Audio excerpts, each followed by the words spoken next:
সন্ত্রাসবাদ ইস্যুতে চীনের সামনে এবার পাকিস্তানকে তুলোধুনো বিদেশ মন্ত্রী এস জয়শঙ্করের। এসসিওর বৈঠকে চীন, পাকিস্তান সহ অন্যান্য বিদেশ মন্ত্রীদের উপস্থিতিতে নাম না করে পাকিস্তানকে এক হাত নেন এস জয়শঙ্কর। বলেন, ভারত সন্ত্রাসবাদকে কোনোভাবে বরদাস্ত করবে না। ভারত নিজের মতো করে সন্ত্রাসবাদীদের বিরুদ্ধে কঠোর পদক্ষেপ নেবে। সন্ত্রাসবাদ, বিচ্ছিন্নতাবাদ ও চরমপন্থাকে তিন দানব বলে উল্লেখ করেন বিদেশমন্ত্রী।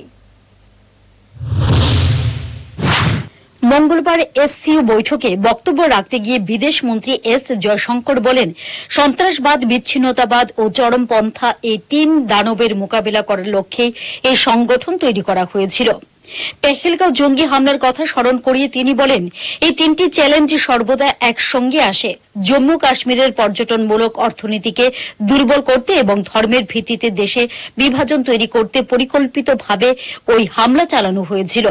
এই সন্ত্রাসবাদী হামলার নিন্দা জানিয়েছিল রাষ্ট্রসংঘ ও এসসিওর সদস্যভুক্ত কিছু দেশ। তার জন্য ধন্যবাদ জানান জয়শঙ্কর। পাশাপাশি বলেন, ওই হামলার পর সন্ত্রাসবাদী ও তাদের মদতদাতাদের বিরুদ্ধে করা পদক্ষেপের দাবি ওঠে। সেই অনুযায়ী ভারত পদক্ষেপ নিয়েছে। আমরা যা করেছি ভবিষ্যতেও তা অব্যাহত থাকবে। এসসিওর উচিত যে লক্ষ্যকে সামনে রেখে এই সংগঠন তৈরি করা হয়েছিল তার প্রতি প্রতিশ্রুতিবদ্ধ থাকা এবং সমস্ত চ্যালেঞ্জের বিরুদ্ধে দৃঢ় পদক্ষেপ নেওয়া।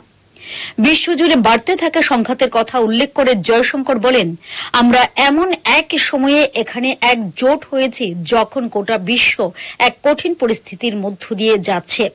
চারিদিকে বিশৃঙ্খল অবস্থা।